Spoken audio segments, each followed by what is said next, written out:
18 ఫిబ్రవరి 2026న మధ్యాహ్నం 3:30 గంటల సమయంలో చంద్రకళ బూరమ్మ మరియు వారి కుటుంబ సభ్యులు కుమ్మేరా మల్లన్న దేవాలయం దర్శనం కోసం వెళ్ళారు.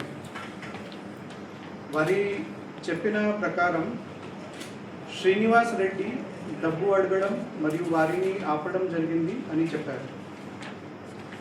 దర్శనం కోసం డబ్బు ఇవ్వలేని చెప్పినప్పుడు ఇవ్వలేదని చంద్రకళ చెప్పగా శ్రీనివాస్ రెడ్డి వారితో వివాదం చేసి అశ్లీల్ భాషలో తిట్టడం జరిగింది. దేవాలయం పూజారి పెద్ద శైలు యాదవ్ చెప్పిన ప్రకారం వారు బ్యారికేడ్ను దాటడానికి ప్రయత్నించినప్పుడు పెద్ద జనాలు దర్శనం కోసం నిలబడి ఉన్నారు కాబట్టి క్యూ లైన్లో ముందుకు వెళ్ళమని చెప్పినట్టు తెలిపారు.